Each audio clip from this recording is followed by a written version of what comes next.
अर्दनम देवकी परमानंदम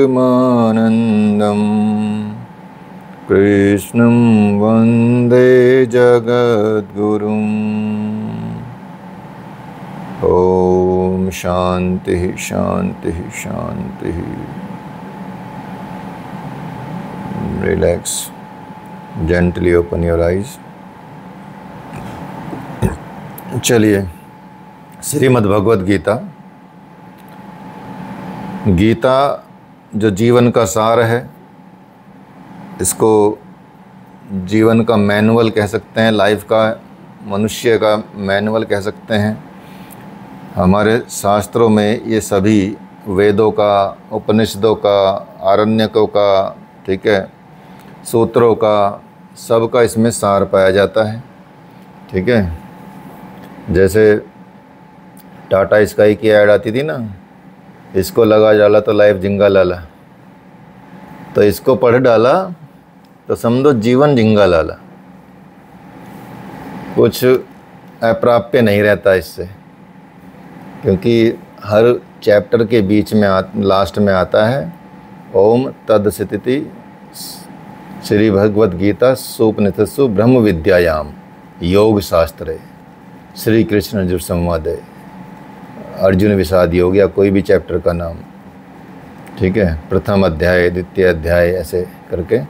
तो इसमें अंत में एक रहस्य छिपा है, ब्रह्म विद्या, ब्रह्म विद्यायाम। और योग शास्त्र अपने आप में, योग शास्त्र तो है ही, ब्रह्म विद्या है। तो ब्रह्म विद्या से ऐसी कोई चीज़ नहीं होती जो प्राप्य ना हो। तो जिस उद्देश्य से आपको भगवद गीता को धारण करना है, उस उद्देश्य से आप भगवद गीता धारण कर सकते हैं। और भगवद गीता को पढ़ने के और अध्ययन करने के और साथ में ही धारण करने के कोई स्पेशल नियम नहीं है। Any time, in any condition, any situation you can do स्वाध्याय ऑफ भगवद गीता। ठीक है, किसी भी स्थिति में, किसी भी परिस्थिति में, कैसी भी जगह पे, कहीं पे भी आप भगवद गीता को पढ़ सकते हैं। भगवद गीता कभी अपवित्र होने वाला ग्रंथ नहीं है।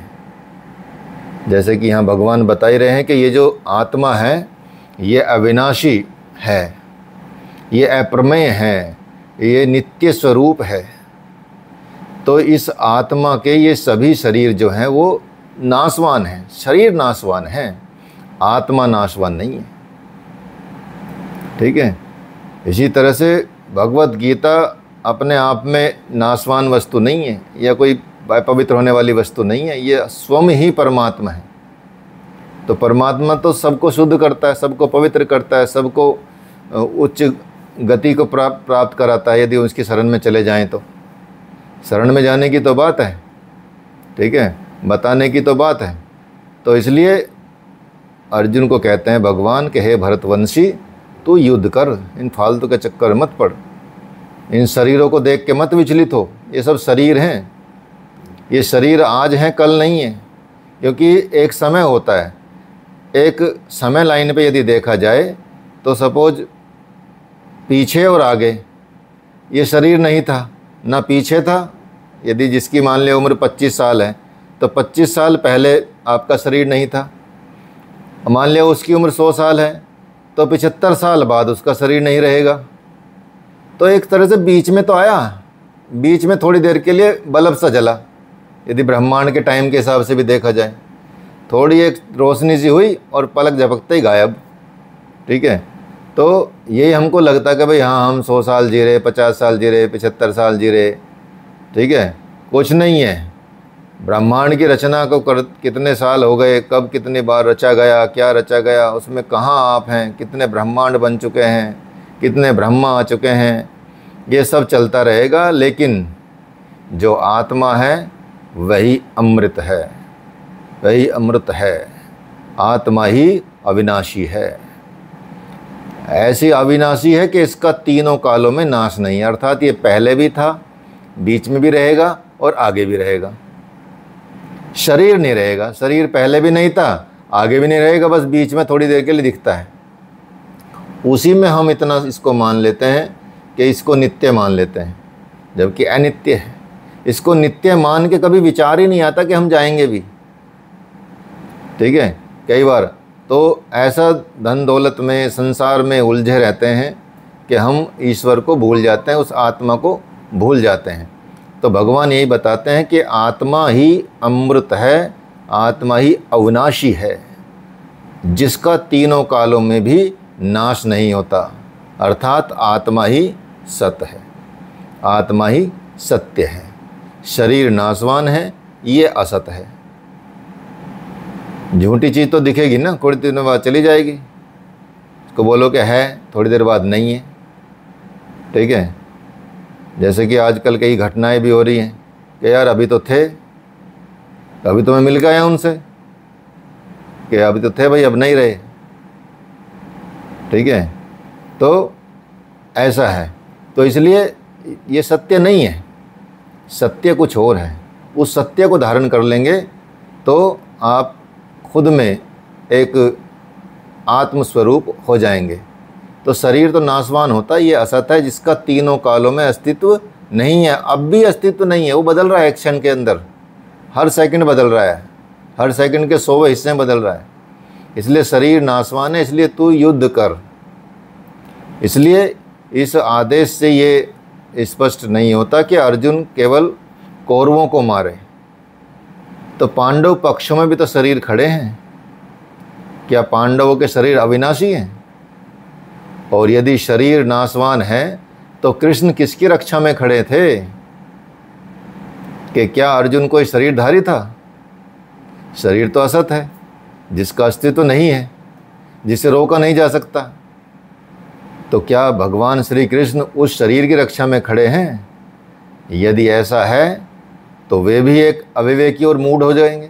वो फिर लेक्चर देने के वो नहीं है ना उनके, वो कि भाई हाँ तुम क्यों लेक्चर दे रहे हो फिर इस बात पे, जब आप शरीर की रक्षा में खड़े हों।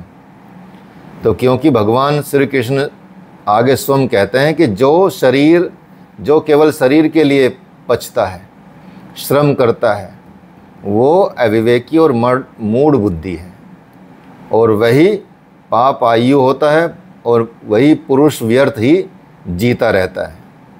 इसलिए अर्जुन कौन है? अनुराग ही अर्जुन बताया गया।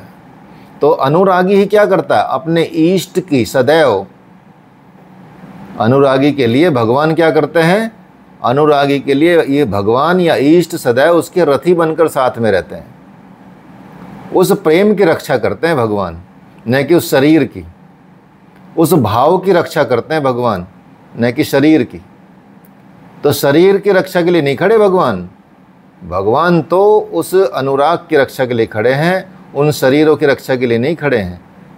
तो एक सखा की भांति उनका मार्गदर्शन करते हैं कि आप शरीर नहीं हैं, शरीर एक आवरण है, रहने का मकान है, रहने वाला उसमें अनुराग पूरित आत्मा है, वही तो है। तो भौतिक युद्ध या मारने काटने से शरीरों का अंत नहीं होता। शरीर छूटेगा तो आत्मा दूसरा शरीर ले लेगी, और उसको तो जाना ही है, तो घर किसी के घर जाना ही है। तुम्हारे घर से निकली दूसरे घर में चली गई, उससे निकली उसके घर में चली गई। तो आत्मा का शरीर तो कभी छूटता नहीं है। ठीक है, उसके लिए तो आपको मोक्ष प्राप्त करना पड़ेगा, तभी शरीर छूटेगा। ठीक है, तो इसलिए शरीर आप ये सोच लो कि मारने काटने से शरीर का अंत हो जाता है, शरीर का अंत नहीं होता है। तो शरीर तो दूसरा मिल जाता है आत्मा को, क्योंकि आत्मा ही परमानेंट मानी जाती है। हाँ, उस शरीर का अंत हो जाता है जो शरीर सामने दिख रहा है। तो इसीलिए इसी संदर्भ में भगवान कृष्ण कह चुके हैं कि जिस तरह से बाल्यावस्था से युवावस्था आती है और युवावस्था से वृद्धावस्था आती है, उसी तरह से ये देहांतर की प्राप्ति होती है, अर्थात शरीर की प्राप्ति होती है। मतलब वो भी एक बदलाव है। जैसे हम बालक से जवान हो गए तो एक बदलाव आ गया शरीर में, जवान से बूढ़े हो गए तो ये भी एक शरीर में बदलाव आ गया, बूढ़े से मर गए तो ये भी एक बदलाव आ गया, मर के पुनर्जन्म ले लिया तो ये एक बदलाव आ गया। दिस इज द चेंजिंग, ये एक प्रोसेस है, चेंज है।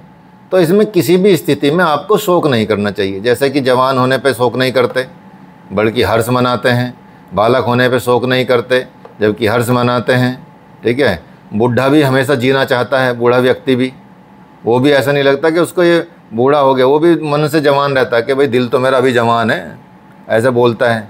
शरीर चाहे जवान ना हो, ठीक है, लेकिन मन से तो मैं भी अब जवान हूँ, कोई दिक्कत नहीं।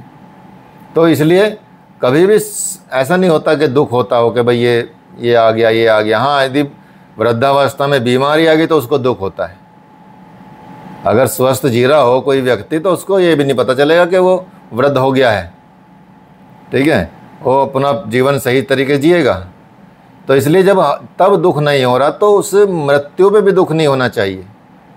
वो भी तो एक बदलाव है, और जितने समय के लिए मिला उतने समय के लिए है।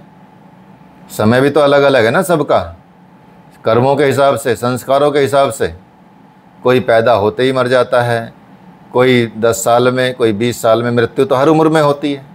मृत्यु तो ऐसा नहीं कि कोई स्पेसिफिक टाइम है मृत्यु का कि भाई इतने बाद ही होगी या इससे पहले नहीं होगी, वो भी आपके हाथ में नहीं है।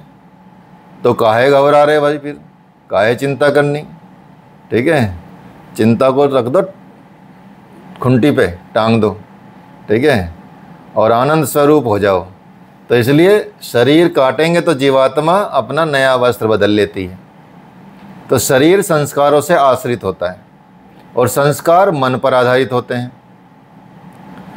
शरीर संस्कारों से आश्रित होता है, संस्कारों के आश्रित होता है, और संस्कार मन पर आधारित होते हैं।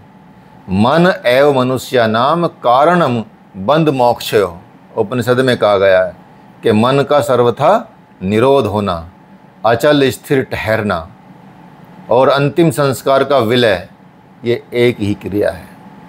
तो संस्कारों का संस्कारों का जो जाल है या सतह है वो टूट जाना शरीर का अंत है। इसे तोड़ने के लिए क्या करना पड़ता है? आराधना करनी होती है, प्रभु का भजन करना होता है। तो भगवान ने कर्म और निष्काम कर्म योग की संज्ञा दी है इसको, कि यदि आप निष्काम कर्म योग में जीते हैं तो आपके संस्कार का विच्छेद हो जाएगा, संस्कार टूट जाएंगे, अर्थात वो दुष्चक्र टूट जाएगा। तो इसलिए भगवान बोलते हैं जगह जगह पर कि अर्जुन को युद्ध करने की प्रेरणा दे रहे हैं, लेकिन एक भी श्लोक ऐसा नहीं है कि जो भौतिक युद्ध या मारकाट का समर्थन करता हो। इसमें एक भी युद्ध ऐसा नहीं है। वो अपने अंदर के युद्ध की बात करते हैं कि भाई इन्हें मारो। अगर मान लिया आपके अंदर बुराई है जिसको आपने अपने सिर पे चढ़ा के बैठाया हुआ है, तो उसको तो भगवान मारने के लिए बोल रहे हैं कि मारो भाई, ये तुम्हारा जो गुस्सा है ना, ये तुम पर बहुत हावी रहता है। ये गुस्सा है, ये तुम्हारा पितामह बना हुआ है, और ये जो तुम्हारा भ्रम जो है ना जीवन में, ये तुम्हारा पितामह बना हुआ है, भीष्म बना हुआ है, इसको मारो। तो उसको मारते हुए आपको क्यों दुख होगा? यार अच्छी बात है, इसको मार दूंगा तो मैं तो कम से कम पवित्र हो जाऊंगा। तो वही संकेत दिया है भगवान ने कि ये सिर्फ अपने सजातीय और विजातीय गुणों की बात की जा रही है। अपने शरीर में ही ये सारे गुण हैं, अपने शरीर के अंदर ही इनको मारना है, बुराइयों को मारना है, ठीक है। आदमी बुरा है उसको नहीं मारना, उसके अंदर जो बुराई है उसको मारना है। ये तो बोला जाता है, नॉर्मल भी यही समझा जाता है।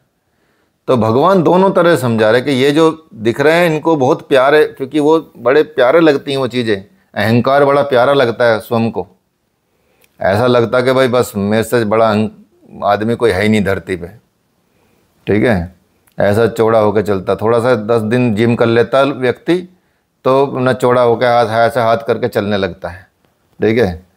और बस रोज़ शीशे में आके अपना डोले सोले देखता है, ठीक है।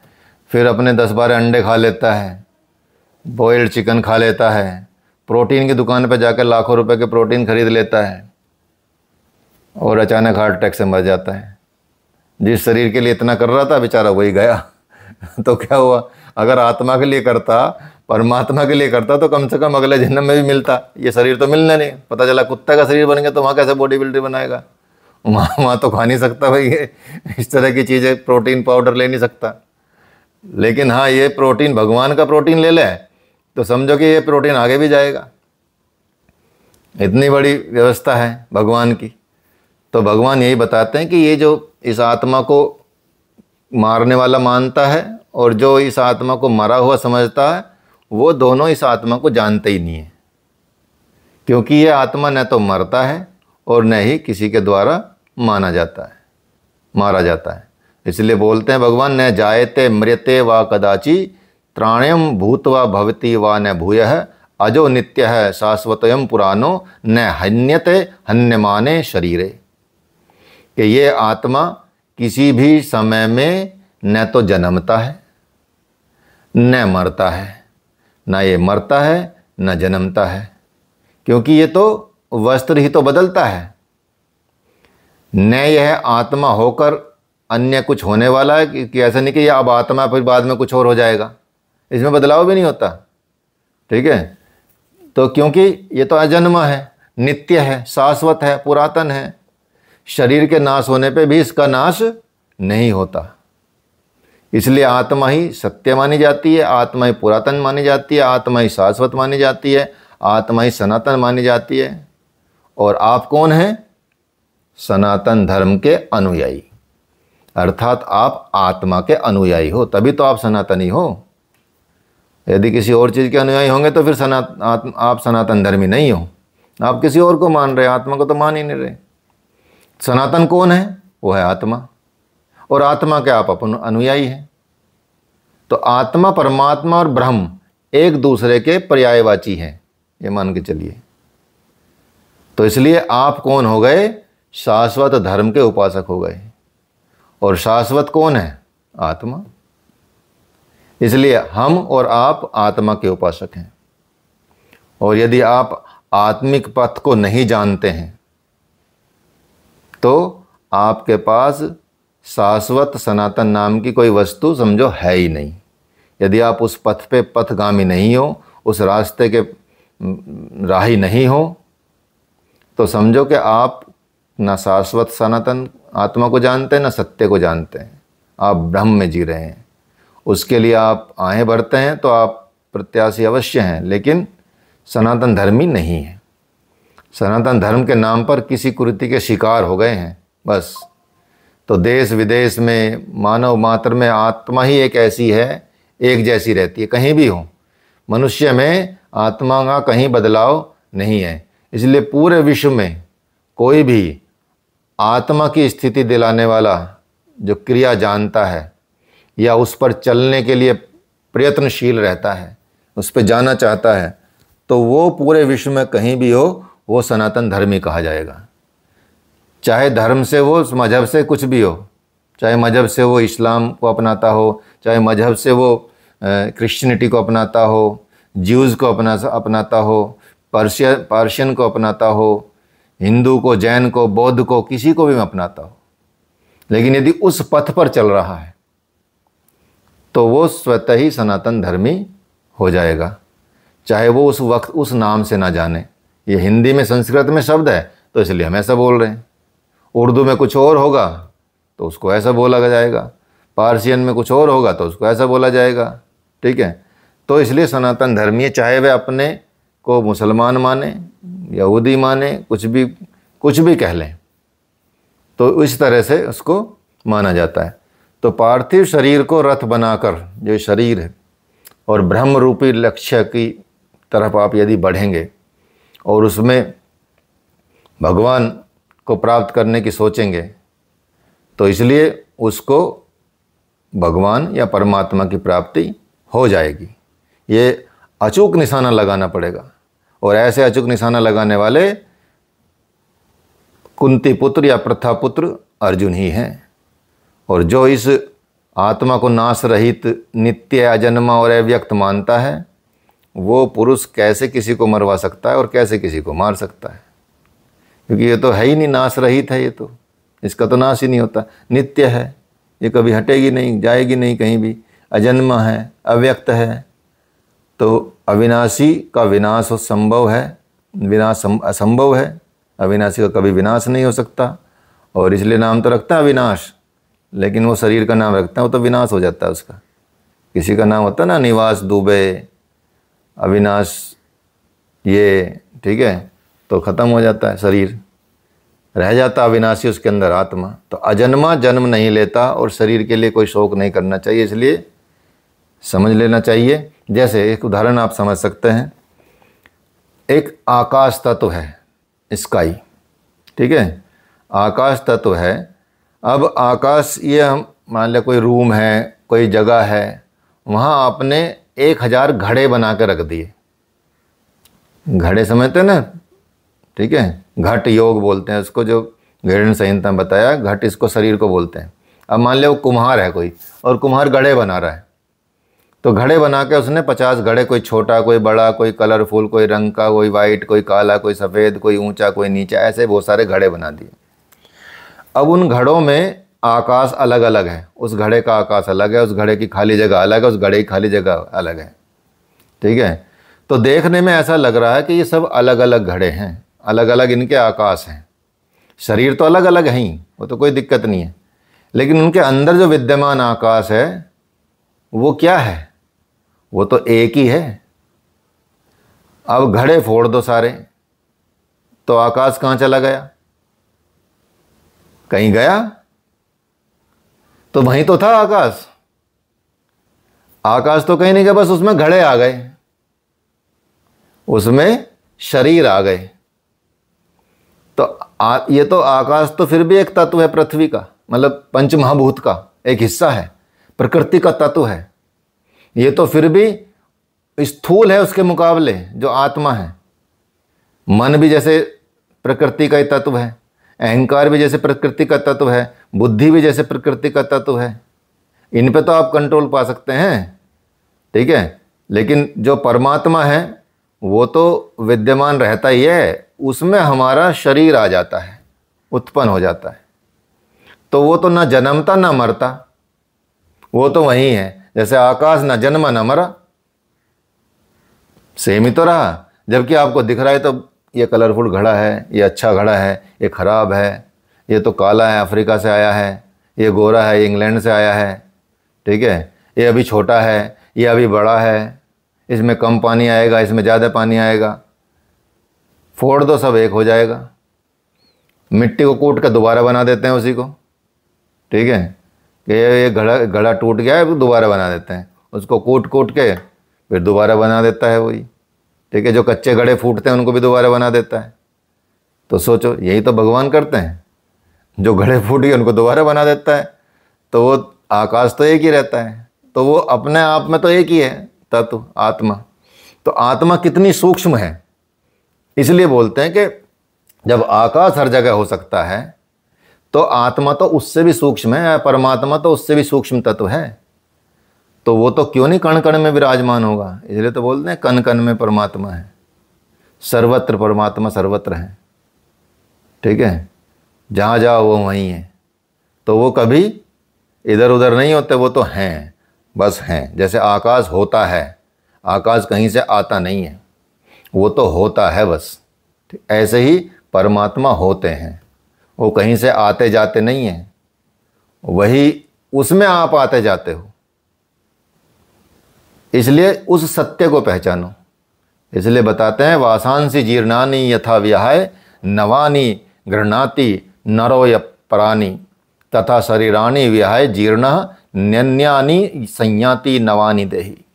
जैसे बताते हैं, मतलब जो एक सूत्र आपको बताया था गुरुदेव का अपने, वो भगवत गीता से ही कह सकते हैं कि इसी का सार है। वो मान के चलें कि जिस प्रकार शरीर पर वस्त्र होते हैं जिन्हें समय अनुसार बदल दिया जाता है, उसी प्रकार ये शरीर भी आत्मा पर वस्त्र के समान होता है, जो बचपन से जवानी में, जवानी से बुढ़ापे में, बुढ़ापे से मृत्यु में, मृत्यु से पुनर्जन्म में बदलता रहता है। किंतु जो आत्मा होता है वह जो बचपन में होता है वही जवानी में होता है, जो जवानी में होता है वह बुढ़ापे में होता है, जो बुढ़ापे में होता है वही पुनर्जन्म में होता है, मृत्यु में होता है, जो मृत्यु में होता है वही पुनर्जन्म में होता है। क्यों? क्योंकि ये अजर है, अमर है, सत्य है, सनातन है, शाश्वत है, अविनाशी है, ठीक है, अव्यय है, अविनाशी है, घटघटवासी है, सुख की राशि है। इसलिए मैं आज से गुरु आज्ञा अनुसार अपने आप को शरीर न मानकर आत्मा, जीवात्मा, अंतरात्मा मानूंगा तथा जानूंगा। हरिओम तत्सत। ये मंत्र गुरुदेव देते हैं जब भी किसी को दीक्षा लेनी होती है। तो एक बड़ा मंत्र होता है, एक छोटा मंत्र होता है जो आपको मिलता है आपके देव के हिसाब से, जो आपने बचपन से जिसको माना है उसी का गुरुदेव मंत्र देते हैं। क्या आपने कृष्ण को माना है तो जीवन में बस कृष्ण को छोड़ना नहीं है, वही मंत्र लो। आपने बचपन से, ऐसा नहीं कि गुरुदेव अपना मंत्र देते हैं कि भाई नहीं अब तुम जितना है छोड़ दो, अब ये बस मुझे मेरा मंत्र लो, बस मुझे भजो। गुरुदेव बोलते हैं आपने बचपन से किसको ध्याया है, आपके सबसे पसंदीदा या इष्ट कौन है, कि जी मैं तो भगवान शिव को बचपन से माना है। ठीक है, कोई नहीं, भगवान शिव का मंत्र लो, उसी में सब समा जाएगा। तो उनके देने से ही, मंत्र के देने से ही सिद्ध हो जाती है बात। जैसे स्वामी रामा थे, स्वामी रामा एक बहुत बड़े संत हैं, थे मतलब, और उनका यहाँ पे हिमालयन हॉस्पिटल जो है देहरादून में, हिमालयन मेडिकल कॉलेज, ये सब उन्हीं का है। ठीक है, स्वामी रामा का बड़ा नाम है, आप गूगल में पढ़ सकते हैं। वो अपने गुरु के पास गए, पहले जाके गुरु की खोज में जाए तो जंगल में गए गुरु के पास कि गुरुजी बड़ी मुश्किल से मिले हो, ये है वो है। तो गुरुजी ने बोला ठीक है कोई बात नहीं, तो ऐसा कर, थक गया होगा, हारा थक गया होगा, खाने को तो यहाँ कुछ है नहीं, लेकिन हाँ वो जो मधुमक्खी का छत्ता है ना पेड़ पे, वहाँ चढ़ जा और उसका शहद पी ले जाके। ठीक है, तो कह रहे गुरुजी वहाँ तो मक्खी खा जाएंगी। तो कहा हाँ ये भी बात है। तो गुरु ने बोला कि ऐसा कर, ये मंत्र बोलता चला जा। ठीक है, कि जो भी उन्होंने बताया कि गुरु गुरु गुरुदेव गुरुदेव ऐसे बोलता चला जाए, जो भी मंत्र बताया ये बोलता चला जा और तुझे मक्खी नहीं खाएंगी, तू मेरा शिष्य है, कोई दिक्कत नहीं है। अब वो गया अपना मंत्र बोलता बोलता गया, मक्खियाँ हट गई, उसने शहद पी लिया। वो अब स्वामी राम ने, उन्होंने लिखा अपनी पुस्तक में एक अनुभव। अब हुआ क्या, वो तो उन्होंने दिया मंत्र, अब उन्होंने समझा तो गुरु ने तो बहुत बढ़िया बात बता दी कि एक शब्द बता दिया कि बस से चलते हैं काम। अब वो उन इसी तरह से उसका स्वामी रामा का कोई दोस्त आया मिलने उनसे, तो जब वो आया तो गुरुजी थे नहीं वहाँ पर। तो उन्होंने कहा कि भाई तुम थक गए होंगे, जाओ वो मधुमक्खी का छत्ता उस पर जाके शहद पी लो। यार तू कैसे मुझे मरवाएगा? उन्होंने कहा नहीं मरेंगे नहीं, तो ये मंत्र दिया ना गुरुजी ने, ये वाला मंत्र बोलता चला जा। तो वो मंत्र बोलता चला गया, बोलता चला गया। अब जाके वो जैसी छत्ते में लगा, उसको सारी मधुमक्खी ने खा लिया। अब वो आके उस पर सूझ साझ के आके कहे तूने तो मुझे मरवा दिया भाई, कैसे कैसे? कि यार ये तो मंत्र गुरुजी ने दिया था। तो फिर गुरुजी ने बोला कि मंत्र तुझे दिया था उसे दिया था। ठीक है तो जिसको दिया जाता है उसके लिए सद जाता है ये मंत्र। जैसे अथियोगानुशासनम पतंजलि ने दिया, पहला मंत्र के उसमें आज्ञा है कि गुरु ने जैसी आज्ञा दे दी कि अथियोगानुशासनम आओ अब योग शुरू करते हैं, तो समझो वो आपको बस करना है, सिद्ध तो हो गया पहले ही, वो गुरु ने कर दिया। जैसे ही मंत्र दिया गुरु ने वो सिद्ध कर दिया। अब आपको उस पथ पे चलना है बस। तो जैसी मंत्र मिलता गुरु के मुख से आपको, वही मंत्र आपका सर्वोपरि हो जाता है। तो यहीं भगवान बताते हैं कि देखो क्या करना है। जैसे मनुष्य जीर्णानि वांसांसी, अर्थात जीर्ण शीर्ण पुराने वस्त्र को त्याग कर जैसे नए वस्त्र ग्रहण करता है मनुष्य। जब कपड़े फट जाते हैं तो कौन सा बदलते नहीं हो। अब ये बताइए, जब आपके कपड़े फट गए, अब बदल रहे हो, तो खुशी होती है दुख होता है बदलते हुए? बताओ। प्रसन्नता आती है ना कि आज तो बहुत बढ़िया जारा के कपड़े लाए हैं, कि ये ड्रेस जारा की कम से कम 4000 की थी, मुझे डिस्काउंट में 2500 की मिल गई है। ठीक है, इतना बड़े प्रसन्न होकर आते हैं 2500 की ड्रेस लेके। 500 का सूती कपड़ा नहीं पहनेंगे, वही सूती कपड़ा वो जारा देगा तो उसका 2500-3000 का भी पहनेंगे। 10-10 हज़ार की टी शर्ट पहनते हैं लोग। मलमल का इतना बढ़िया कुर्ता 10,000 का या कोई भी बन जाता है, हवादार रहता है। ठीक है, तो फिर भी कितना भी महंगा खरीदो, कितना भी सस्ता खरीदो, पुराने वस्त्र को त्यागने पे नए वस्त्र पहनने में खुशी होती है नहीं होती? तो पुराना शरीर जाने पे नए शरीर को धारण करने में क्यों दुख होता है? भाई किडनी काम नहीं कर रही है, लिवर काम नहीं कर रहा है, ठीक है, पैनक्रियाज में दिक्कत आ गई है, बुद्धि भी भ्रष्ट हो रही है, मेमोरी भी जा रही है, भूलने लगे हैं चीज़ें, तो इस शरीर का करना क्या है? इसको तो बोला भगवान इसको छोड़, नया दे कुछ माल बढ़िया सा। ठीक है, बढ़िया सा सामान दिखा ठीक है, क्या कम से कम ऐसा बना एकदम बढ़िया अंग्रेज टाइप का, सुंदर उंदर, थोड़ा दूसरा सामान दे दे। ठीक है, दूसरा शरीर दे दे। इतनी खुशी होनी चाहिए जाने पे। तो वहाँ रोने लगते हैं, पूरा खानदान रोने लगता है। कि भाई शरीर किसी काम का नहीं। ऐसा नहीं कि सब जब उसके कर्म संस्कार होते हैं उसी हिसाब से उसको चीज़ें मिल जाती हैं, उसी हिसाब से वो चला जाता है। तो जीर्ण शीर्ण पुराने वस्त्रों को त्याग कर नए वस्त्रों को ग्रहण करना, ऐसे ही ठीक वैसे ही ये जीवात्मा पुराने शरीर को त्याग कर एकदम नया बढ़िया परफेक्ट वाला शरीर लेती है, एकदम कोमल टाइप का, एकदम सुंदर, एकदम सॉफ्ट। बढ़िया बच्चा पैदा होता है ना, ऐसा क्यूट वाला, सब प्यार करते हैं। देखो तब तो बुढ़ापे में तो कोई प्यार भी नहीं करता। सोचो जब मरने वाले होते हैं तो कोई प्यार भी नहीं करता, कोने में डाल देते हैं खटिया पे। कह रहे दादा को दे दिया ना, रोटी दिया है तू?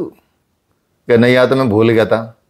और बाबा उठ भी नहीं पा रहे, लठिया लेके वो फिर वो डांट रहे उनको, भाई मुझे सुबह से भूखा पड़ा हूँ। अरे बाबा भूल गया था मैं काम के चक्कर में। ठीक है, वहाँ प्यार भी नहीं मिल रहा और वहाँ आपको सब गोद में खिला रहे हैं, मंदिर ले जा रहे हैं, पूजा कर रहे हैं, नया माल मिलता ही देखो। तो कितनी सुंदर व्यवस्था है। अगर मान ले शरीर भी मिल रहा है, भगवान भी नहीं मिल रहे, तो तब भी तो कितनी प्रसन्नता की बात है कि छोड़ो इसको, बहुत हो गया, अब नया मिलेगा, मस्त बढ़िया माल मिलेगा, उसको अच्छे सजाएंगे धजाएंगे, उससे भगवान को पाएंगे।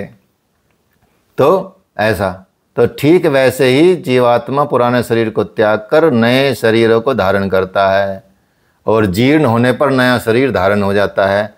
तो फिर इसी तरह से प्रश्न पूछते हैं कि भाई फिर शरीर, बच्चे भी तो मर जाते हैं, वो तो बूढ़े नहीं हुए, उनका शरीर तो जीर्ण शीर्ण नहीं हुआ, वो तो एकदम ताज़ा शरीर है, एकदम परफेक्ट है। तो ये वस्त्र तो और विकसित होना चाहिए था, इतनी जल्दी कैसे बदल दिया? तो ये जो शरीर मिलता है संस्कारों पर आधारित होता है। जब संस्कार जीर्ण होते हैं तो शरीर छूटता है। जब संस्कार जीर्ण होते हैं तो शरीर छूट जाता है। यदि संस्कार 2 दिन का है तो 2 दिन का ही शरीर जीर्ण हो गया। इसके बाद मनुष्य की एक भी श्वास नहीं रहती, अर्थात ये संस्कार ही शरीर है। इसलिए आत्मा संस्कार के अनुसार ही नया शरीर धारण करती है। जब तक संस्कार रहेंगे तो शरीर धारण होते रहेंगे, और जब संस्कार छूटने लगेंगे उस शरीर के, तो उस शरीर को वो छूट जाएगा। अथ खलु क्रतुमहे पुरुषो यथा कृतुम लोके पुरुषो भवति तथेत प्रत्यय भवति। छांदोग्य उपनिषद में लिखा है कि ये पुरुष निश्चय ही संकल्प में है, और इस संसार में पुरुष जैसे निश्चय वाला होता है, जिस जैसा उसका निश्चय होगा वैसा ही यहाँ से मरकर जाने पर होता है। तो इसलिए अपने संकल्प से बनाए हुए शरीर से पुरुष उत्पन्न होता है। इच्छा का वरदान मिलता है आपको कि जैसा आपका संकल्प से आपने शरीर बनाया वैसे ही आपके पुरुष का निर्माण होगा। इसलिए इस प्रकार मृत्यु शरीर का परिवर्तन मात्र है, आत्मा नहीं मरता। इसलिए भगवान इसकी पुनर्स्थापना पर भी बल देते हैं और पुनर्अजरता अमरता पे बल देते हैं। बोलते हैं, बड़ा महत्वपूर्ण मंत्र बोलते हैं मतलब भगवान कृष्ण यहाँ पे कि नैनम छिदंती शस्त्राणी नैनम दहती पावकः नैनम क्लेदयन्तापो न शोषयति मारुतः। कि अर्जुन, ये आत्मा को शस्त्र आदि नहीं काट सकते, अर्थात इसको काटा नहीं जा सकता। अग्नि इसे जला नहीं सकती, जल इसे गीला नहीं कर सकता, और वायु इसे सुखा नहीं सकता, क्योंकि ये आत्मा तो अछेद्य है, इसे छेदा नहीं जा सकता। अदाह्य है, इसे जला नहीं कर सकते। अक्लेद्य है, इसको गीला नहीं किया जा सकता। आकाश इसे अपने में समाहित नहीं कर सकता। ये आत्मा अपने आप में अशोष्य है, सर्वव्यापक है, अचल है, स्थिर रहने वाला है, सनातन है। तो यहाँ आप सोच सकते हैं कि डेफिनेशन है योग की। योग का मतलब क्या है? जुड़ना। आत्मा का परमात्मा से जुड़ने को योग कहा जाता है। Individual self to universal self. Individual self का यूनिवर्सल सेल्फ के साथ कनेक्शन या जुड़ जाना ही योग कहते हैं। ठीक है, union. Union of individual self and universal self, आत्मा का परमात्मा। लेकिन यहाँ तो भगवान बोल रहे हैं, यहाँ तो विभेद हो जाएगा ना कि भैया जब काट ही नहीं सकते, अलग ही नहीं कर सकते, तो फिर मिलने की तो बात है कहाँ, फिर अलग कहाँ हो गए। भगवान यहाँ सीधी घोषणा कर रहे हैं, नैनाम छिदन्ति शस्त्राणि, कि कोई भी शस्त्र अस्त्र इसको काट नहीं सकता, इसका डिवीजन नहीं हो सकता। ये तो ऐसी चीज़ है, जब डिवीजन नहीं हो सकता तो योग में क्यों बोला कि परमात्मा का आत्मा से मिलन? वो इसलिए बोला है क्योंकि हम भूल जाते हैं, कि हम कनेक्टेड हैं, इसलिए हम उसको अलग समझ लेते हैं और अपने आप को अलग समझ लेते हैं। वही भाव जग जाना, वही हो जाना। जैसे बीच में दीवार खड़ी कर दी दो घरों के, तो घर दो हो गए, दीवार हटाती एक हो गई। ठीक है, सिंपल सी बात है भाई, तुम सिर्फ दीवार का ही तो भेद है, बाकी घर तो एक ही है। ठीक है, तो यही है सिंपल सी बात। तो वो भ्रम पैदा हो जाना कि ये दीवार उसके बाद मेरा घर है और ये उसके बाद उसका घर है, वही हटाना है। जैसे पर्दा हटेगा तो आप एक हो जाएंगे, उसी को आत्मा का परमात्मा का मिलन बोलते हैं। हम कनेक्टेड ही हैं, permanent. This is the certificate, भगवान सर्टिफिकेट दे रहे हैं यहाँ कि you are not separate from me, एकदम लिख के दिया सर्टिफिकेट बढ़िया सा। ठीक है, अभी सर्टिफिकेट को नहीं मानते, ये भगवान ने तो बोला, कौन सा कोई आदमी ने बोला, उनकी बात तो चलती रहती। जब है ही नहीं, देखे ही नहीं, तो फिर उनकी बात क्या माननी, जो दिखेंगे उनकी बात मानेंगे। ठीक है, ऐसा होता है। तो क्या आपने परदादा सड़दादा को देखा है?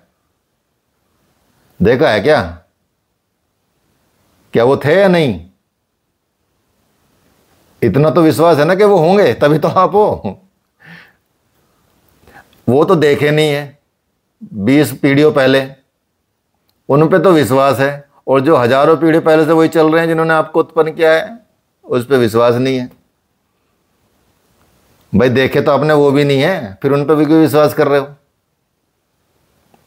ये नहीं, मैं तो देखने विश्वास करता हूं। कि चल सड़दादा को देखा आपने, तेने दादा के दादा को देखा क्या? ये बता, वो था नहीं था? हाँ यार था तो। कई लोग तो डाउट करते हैं कि नहीं पता नहीं, ऐसा बोलते हैं। ठीक है, जब हम भगवद गीता की क्लास करते हैं, सेमिनार होती हैं, तो पूछा जाता है, 100-150 लोग होते हैं उसमें, ऋषिकेश में होती है, अलग अलग जगहों पे होती है।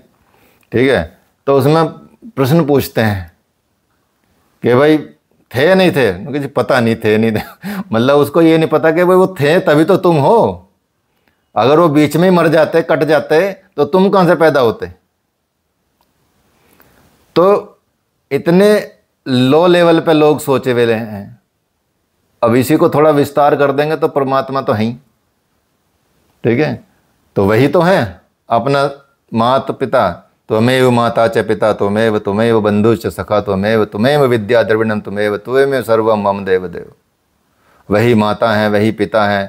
हमारे माताओं पिताओं के भी माता पिता वही हैं, हमारे दादाओं के भी माता पिता वही हैं, हमारे परदादाओं के भी माता पिता वही हैं, हमारे सड़दादाओं के भी माता पिता वही हैं, बंधु वही हैं, सखा वही हैं, मित्र वही हैं, भाई वही हैं, द्रव्य वही हैं, धन दौलत वही हैं, वही विद्या है, वही हमारा ज्ञान है, वही सब कुछ है, वहीं से तो सारा आ रहा है। ठीक है,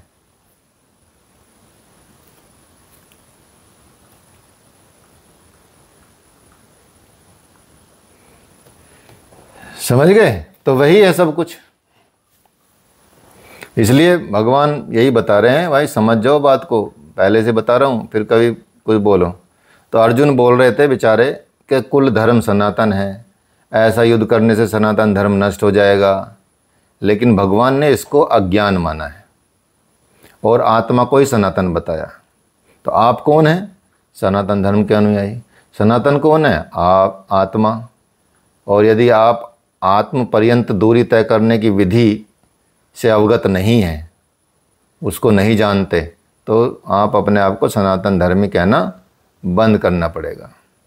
ठीक है, तो इसलिए जो ये तत्व है सनातन धर्म, इसका कुपरिणाम समझ लीजिए कि सांप्रदायिक में फंसे हुए लोग, धर्म भीरू लोगों को ये भुगतना पड़ता है। जो मध्यकाल में भारत में बाहर से जो मुसलमान कुल आए थे 12,000 थे, आज 30 करोड़ हो चुके हैं। 12,000 से बढ़कर लाखों हो जाते हैं, अधिक से अधिक करोड़ के लगभग हो जाते हैं। कितने हो जाते हैं? कोई 28 करोड़ 30 करोड़। तो ये सब हिंदू ही तो हैं, आपके सगे भाई बहन हैं, वो नहीं समझते। लेकिन ठीक है, जो छूने और खाने से नष्ट हो गए हैं वे नष्ट नहीं हुए, बल्कि उनका सनातन अपरिवर्तनशील धर्म नष्ट हो गया है। जो सनातन धर्म था उनका वो नष्ट हो गया, इसलिए वो कुछ और हो गए। जब मैटर या क्षेत्र में पैदा होने वाली कोई वस्तु इस सनातन धर्म का स्पर्श नहीं कर सकती, तो छूने खाने से मतलब कोई भी तत्व सनातन को स्पर्श कोई कर लेगी, आत्मा को स्पर्श कोई कर लेगी। वो तो कमल के पत्ते की तरह एकदम संसार में रह के भी अलग रहता है। पानी स्पर्श करता है उससे, पानी में रहता है, लेकिन पानी उससे स्पर्श नहीं करता। तो छूने खाने से सनातन धर्म कैसे नष्ट हो जाएगा? तो ये धर्म नहीं है, बल्कि ये कुरीति है, परिस्थिति है, जिससे भारत में ये समस्याएं बढ़ी हैं। तो इसलिए भगवान समझाते हैं कि भाई समझ जाओ, नहीं तो सिस्टम गड़बड़ा जाएगा। और बताते हैं कि ये आत्मा अव्यक्त है, अर्थात ये इंद्रियों का विषय नहीं है। आत्मा अव्यक्त है, ये इंद्रियों का विषय नहीं है, इसलिए इसको इंद्रियों के द्वारा समझा नहीं जा सकता। तो कोई ये बोल ले कि भाई मैं आँख से देख पाऊँगा क्या, मैं कान से भगवान को सुन पाऊँगा क्या, मैं त्वचा से महसूस कर पाऊँगा क्या मैं जीवा से उसका स्वाद चख पाऊँगा क्या, या मैं नाक से उनको सूंघ पाऊँगा क्या, ऐसा अनुभव हो पाएगा क्या मुझे? तो भगवान कह रहे कि भाई नहीं, ये है इंद्रियों का विषय ही नहीं है। ये आप इंद्रियों का विषय मतलब शरीर का विषय नहीं। जब भगवान ने, आप देखेंगे एक 11वें चैप्टर में ये कहा कि भगवान देखो सब मानते हैं, सब चीज़ें मैं भी मान रहा हूँ, लेकिन मैं उस विश्व रूप का दर्शन करना चाहता हूँ जिसको आप बता रहे हैं। तो भगवान ने कहा कि ठीक है, मैं तेरे विश्व रूप का दर्शन तुझे करा दूंगा, लेकिन तू इन चर्म चक्षुओं से अर्थात इस शरीर की आंखों से नहीं देख सकता, क्योंकि उसका विषय ही नहीं है। जो जिसका विषय नहीं है तो वो देख ही नहीं पाएगा। ठीक है, तो इंद्रियों से तो हम जो प्रत्यक्ष प्रकृति की चीज़ें तो देख पाते हैं इंद्रियों से। तो इसलिए उन्होंने कहा कि मैं तुझे दिव्य दृष्टि देता हूँ, दिव्य चक्षु देता हूँ, ताकि तू देख पाए। तो तब भगवान ने उसको, अर्जुन को दिव्य दृष्टि दी, और भगवान ने फिर अपना विश्व रूप दर्शन दिखाया। तो देख के फिर वो प्रार्थना करने लगे। तो 11वें अध्याय में प्रार्थना है कि कैसे भगवान की प्रार्थना की जाती है। ठीक है, 36 से 46 श्लोक तक। तो ये आत्मा अव्यक्त है, इंद्रियों का विषय है ही नहीं, तो इंद्रियों की पकड़ में तो आएगा ही नहीं। ठीक है, जैसे नैनो टेक्नोलॉजी है, नैनो कण है, नैनो पार्टिकल है ही नहीं विषय इंद्रियों का। उसके लिए तो वो बनाना पड़ेगा ना, एक यंत्र बनाना पड़ेगा, दूरबीन बनानी पड़ेगी। ठीक है, एक माइक्रोस्कोप बनानी पड़ेगी, या कोई ऐसी यंत्र बनाना पड़ेगा कि भाई ये भी दिख जाए। तो वो इनसे तो डायरेक्ट दिख नहीं रहा ना, जब उसका विषय ही नहीं है। इसका तो विषय ये है कि भाई इतना देख सकता है, विबग्योर तक देख सकता है, जो 4 माइक्रोन से 7 माइक्रोन तक होता है, उतना ही तो आप विजिबल हैं। इतने घोड़े की, जैसे घोड़े को वो लगा देते हैं ना पट्टी साइड में कि भाई बिदके ना, सीधा सीधा चलता रहे। ठीक है, साइड में चमड़े का वो लगा देते हैं उसको, ऐनक टाइप की। ठीक है, तो वो बस सीधा दिखता है, उसको ना इधर का दिखता ना इधर का दिखता। इसलिए हमारी आंखों को भी ना इधर का दिखता ना उधर का दिखता। ना हम इंफ्रारेड देख सकते हैं, ना हम अल्ट्रावायलेट देख सकते हैं, ना हम एक्सरे देख सकते हैं। ठीक है, ना हम अल्ट्रासाउंड सुन सकते। उसके लिए तो फिर यंत्र बनाए, x-ray machine, ultrasound, ultrasonic machine, ultrasound कराते हैं, इंफ्रारेड से होते हैं। ठीक है, तो ये सब तभी तो होता है। तो जब हम प्रत्यक्ष रूप से ये नहीं देख सकते इन चीज़ों को, उसके लिए हमको यंत्र की जरूरत पड़ती है, जो कि प्रकृति की चीज़ें जो हैं, दिखती हैं, उनको भी आप नहीं देख सकते। सोचो तो परमात्मा कैसे देख लोगे? तो इसका मतलब है ये इंद्रियों के, भगवान ने बोला कि ये आत्मा अव्यक्त है, व्यक्त नहीं है। हम व्यक्ति हैं तो व्यक्त हैं, क्योंकि इसलिए तो व्यक्ति हैं, हम प्रस्तुत हैं, व्यक्त हो गए हैं, अव्यक्त नहीं। अव्यक्त तो आत्मा है, व्यक्त पुरुष मनुष्य होता है, शरीर होता है, ठीक है। तो अव्यक्त है, इसलिए इंद्रियों का विषय नहीं है, इसलिए इंद्रियों के द्वारा इसे समझा नहीं जा सकता। कब तक नहीं समझा जा सकता? जब तक इंद्रियों का विषय से संयोग है, तब तक इस आत्मा को आप नहीं समझ सकते। ये अचिंतनीय है, अचिंत्य है। जब तक चित्त और चित्त से लहर है, चित्त की लहर है, तब तक ये नहीं समझ सकते, तब तक वह शाश्वत है। तो किंतु हमारे दर्शन, उपभोग और प्रवेश के लिए नहीं है। इसलिए पहले चित्त का निरोध करें, अपने चित्त को शांत करें, ठीक है, तब दिख सकती है। अपनी इंद्रियों को विषयों से हटाएं, ठीक है, तब दिख सकती हैं।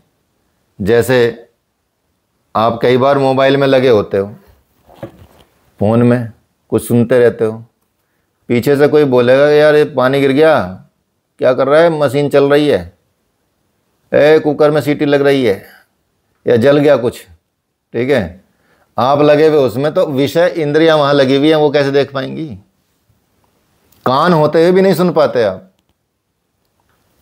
ठीक है, और जब झटका लगता तब सुन पाते हो। तो जब इतनी सी चीज़ ही आपको, जब इंद्रियों के विषय संयोग, इंद्रियों का संयोग विषयों में लगा हुआ है, तो आप भगवान को कैसे देख पाओगे जब नॉर्मल चीज़ ही नहीं देख पाते? कई बार मोबाइल में चलते चलते ठोकर लग जाती है, देख रहे मोबाइल में, ठीक है, इंद्रियां तो लगी हुई हैं विषयों में, तो सड़क भी नहीं देख पा रहे और सोचते हैं भगवान दिख जाएं। ऐसे कैसे हो जाएगा? असंभव है ना, सिंपल सी बात है। तो गहराई में जाना पड़ेगा आपको, इंद्रियों के विषयों को हटाना पड़ेगा इंद्रियों से। भैया तू वहाँ मत लग, अब मैं तुझे लपेट के घोड़ों की लगाम अब इधर लेके चलते। 5 घोड़े हैं, ठीक है, पंचेंद्रियाँ 5 घोड़े, इनकी लगाम, ठीक है, बुद्धि की तरफ, पर मन चंचल है, इधर उधर दौड़ाता है इनको। तो इसलिए चित्त का निरोध करें।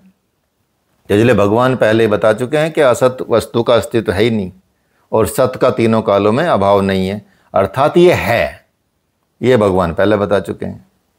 बस आपको सारी सत्य तो यही है, इसको तो अनुभव करना। तो ये असत, जो सत है वो आत्मा है, और आत्मा ही अपरिवर्तनशील है, शाश्वत, सनातन, अव्यक्त है, ठीक है, इसको बताया गया है। इसलिए भगवान बोलते हैं कि तू इसे सदैव जन्मने वाला और सदा मरने वाला माने, तब भी तुझे शोक नहीं करना चाहिए।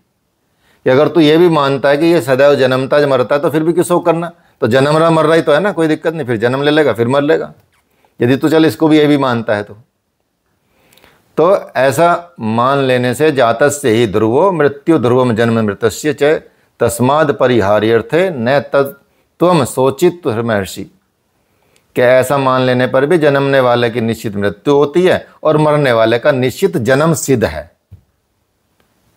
इसलिए तू बिना उपाय वाले इस विषय में शोक करने लायक नहीं है, और जिसका कोई इलाज नहीं है उसके लिए शोक क्या करना?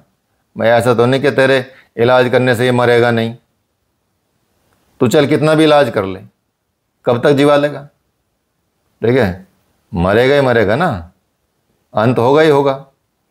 तो इसलिए दुख मत हो, एक अन्य दुख को आमंत्रित मत कर, शोक मत कर। कि इसलिए अर्जुन, सारे प्राणी जन्म से बिना शरीर वाले और मरने के बाद बिना शरीर वाले होते हैं। जीवात्मा तो ये तो जन्मने से पहले भी बिना शरीर का है और मरने के बाद ही बिना शरीर का है। कहाँ है शरीर? है ही नहीं। तो जन्म के पूर्व और मृत्यु के पश्चात भी दिखाई नहीं पड़ते, केवल जन्म मृत्यु के बीच में ही शरीर धारण किए रहते हैं। जन्म और मृत्यु के बीच में तो दिखते हैं हम, न इससे पहले न उससे बाद में। इसलिए इस परिवर्तन के लिए व्यर्थ की चिंता मत करो, इस आत्मा को देखता जा। इस पर भगवान कहते हैं कि भाई पहले भगवान ने कहा था कि इस आत्मा को तत्वदर्शियों ने देखा है। अब तत्व दर्शन की दुर्लभता पर प्रकाश डालते हैं भगवान। ये ज्ञान योग दे रहे हैं, मतलब भगवान ज्ञान सिखा रहे हैं, ज्ञान बता रहे हैं कि वास्तव में तुम हो कौन, इसका ज्ञान होना चाहिए तुमको, कि रियल में तुम जो हो, जो समझते हो अपनों को, वो हो नहीं, आप कोई और हो जो आप भूल गए हो। ठीक है ना।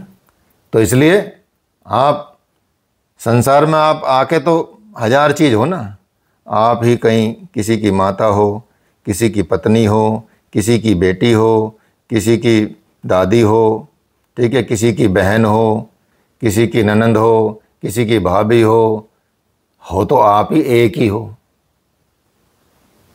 ठीक है। और आप क्या क्या समझेंगे फिर अपने आप को, हजार चीज़ें समझ रखी है, तो उसमें भ्रम में मतलब तत्वदर्शी इसको देखना चाहते हैं। दुर्लभ बात है कि कोई विरला महापुरुष ही इस आत्मा को आश्चर्य की तरह देखता है, सुनता नहीं है, प्रत्यक्ष देखता है। और वैसे ही कोई दूसरा महापुरुष ही इस आश्चर्य की तरह इस तत्व को कहता है, समझता है। जिसने देखा है वो इसको यथार्थ ही कह सकता है। दूसरा कोई विरला साधक इसे आश्चर्य की भांति सुनता है, सब सुनते भी नहीं, क्योंकि ये अधिकारी के लिए ही है। सब इसकी बात को ध्यान भी नहीं देते इस पे। इसलिए आज यदि धर्म की स्थापना करनी होगी तो घर घर में भगवत गीता को पढ़ाना होगा बच्चों को, जैसे कि घर घर में कुरान पढ़ाई जाती है बच्चों को। देखो कितना स्ट्रोंग धर्म बनता जा रहा है। वो धर्म पकड़े हुए हैं अपना, इसलिए बढ़ रहा है, और हम धर्म छोड़ रहे हैं इसलिए घट रहे हैं। अपना धर्म छोड़ दिया और उसने पकड़ लिया। वो अपने घर में मौलानों को बुला बुला कर बच्चों को कुरान पढ़वाते हैं। ठीक है। तो उन्होंने धर्म पकड़ा हुआ, तो इसलिए उनकी ग्रोथ भी है, चाहे कैसी भी ग्रोथ हो। आप बुरा माने अच्छा माने, उससे क्या मतलब है। ठीक है। वो तो प्रत्यक्ष दिख रहा है, सब कुछ दिखता है। और हमने इतना दूर हटा दिया कि भगवत गीता को बोला कि बच्चों की चीज़ नहीं है, तो बड़े बूढ़े जब मरने वाले होंगे तब पढ़ लेंगे। आप इस काबिल नहीं रहेंगे कि वो समझ भी पाएंगे, आँख भी आपकी निकल लेगी। ठीक है। ठीक है। मन में भी नहीं, चित्त में भी नहीं आएगा, आप बैठ भी नहीं पाएंगे। ठीक है। सुन तक नहीं पाएंगे ढंग से, तो तब क्या पढ़ लोगे। योग तो बूढ़ों का काम है, जब बूढ़े हो जाएंगे तब योग कर लेंगे, योग ध्यान भजन करेंगे भाई। तब तो आपका बगीचा चंदन का कट चुका होगा। ठीक है। चंदन का बाग तो 80% गया। ठीक है। 20% में क्या बचा लोगे। ठीक है। फिर उतनी ताकत नहीं रहेगी कि तीर्थ यात्रा करेंगे जब बुढ़े हो जाएंगे, घोड़े पे बैठ के जाएंगे, आके 2-4 महीने फिर बीमार रहेंगे। जवानी में करो तीर्थ यात्रा। ठीक है। यंग एज में करो, भगवानों के मंदिर 14 जितने मतलब ज्योतिर्लिंग हैं उनकी यात्रा करो, मंदिरों की यात्रा करो, पुरियों की यात्रा करो। ठीक है। यंग एज में करो ना। दुख में सिमरन सब करें, सुख में करें न कोई, और दुख में सुख में सिमरन करें तो फिर दुख काहे को होए। ठीक है। सीधी सी बात है कि दुख में तो सब याद करते हैं, सुख में कोई याद नहीं करता। अगर सुख में याद कर लें तो फिर दुखी ना हो, सिंपल सी बात है। तो जब जान है, जवान है, यंग हैं, शरीर काम कर रहा है, इंद्रियां काम कर रही हैं, खाना पीना अच्छा है, पैसा भी मिल रहा है, फिर बेटों के भरोसे जाओगे, अरे भाई हेलीकॉप्टर करा देगा हमारा बेटा, तो धनवान है, कोई बात नहीं, हेलीकॉप्टर में ले जाएगा, हेलीकॉप्टर भगवान क्रैश करा देगा। ठीक है। अरे फिर बोलेंगे भगवान बेटे नहीं मार दिया हमको, तो इससे बढ़िया घोड़े पे चले जाते हैं। ठीक है। तो क्यों ना जवानी में जाकर एकदम भगवान के दर्शन करके आएँ, तीर्थों के दर्शन करके आएँ, शुरू से ही ऐसी वृत्ति रखें। बुढ़ापे में तो घर में रह के भगवान भजन करो या संन्यास के लिए निकल जाओ। ठीक है। तो ये है। तो इसलिए भगवान बताते हैं कि अर्जुन, कोई कोई तो सुनकर भी इस आत्मा को नहीं जान पाता, कोई, क्योंकि साधन पार नहीं लगता। आप लाख ज्ञानी की बातें सुने, समझे, बाल की खाल निकाल कर समझ लें, लालायित भी रहें, लेकिन मोह इतना प्रबल है, इतना बड़ा है कि थोड़ी देर बाद ही आप उन सांसारिक व्यवस्थाओं में लिप्त हो जाएंगे।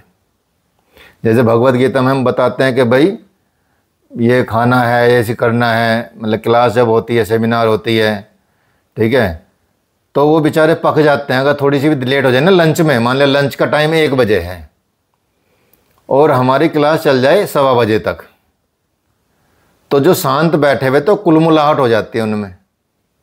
बस ऐसे कोई ठंगे, कोई कुर्सी पे से उठ कर चला जाएगा, कोई ऐसे अंगड़ाई सी तोड़ेगा, तो पता चल जाता है भाई अब इनको, अब ये झेलने वाले नहीं है, अब इनकी दृष्टि चली गई खाने पे।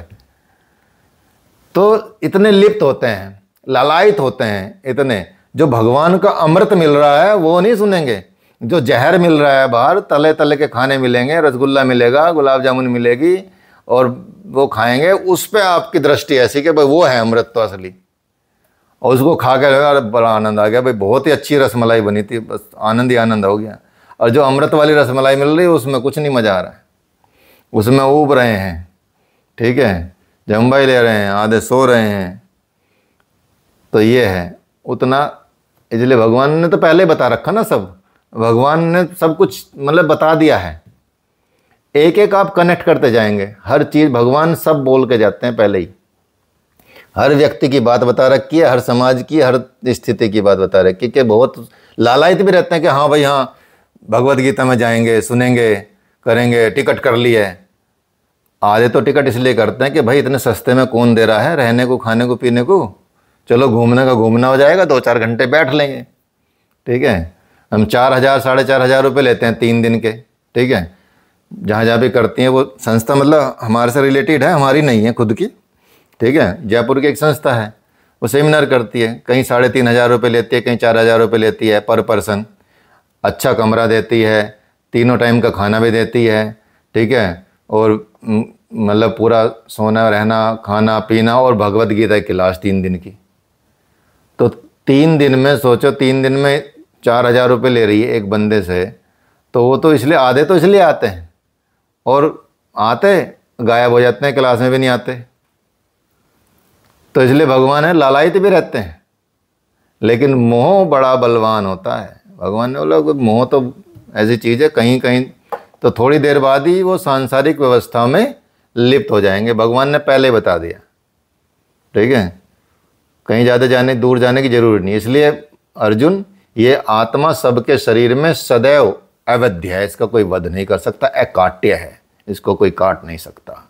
ये संपूर्ण भूत प्राणियों में के लिए है, इनके लिए तो शोक मत कर, ये शोक करने योग्य नहीं है, क्योंकि आत्मा ही सनातन है। इसलिए इसको तू ध्यान से समझ, सुन, और इस सृष्टि के रहस्य को समझ और आत्मा को समझ, तो और ये युद्ध कर। इसलिए भगवान बताते हैं कि ये पार्थिव शरीर को ही रथ बनाकर इसको अचूक लक्ष्य भेदी बना,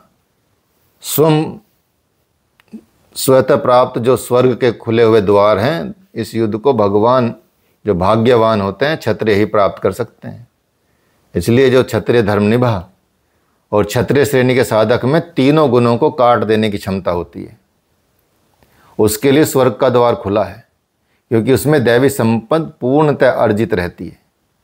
इसलिए स्वर्ग में विचरने की उसमें क्षमता रहती है, और यही खुला हुआ स्वर्ग का द्वार है। इसलिए क्षेत्रज्ञ के इस युद्ध को भाग्यवान क्षत्रिय ही पाते हैं, क्योंकि उसमें ही इस संघर्ष की क्षमता रहती है।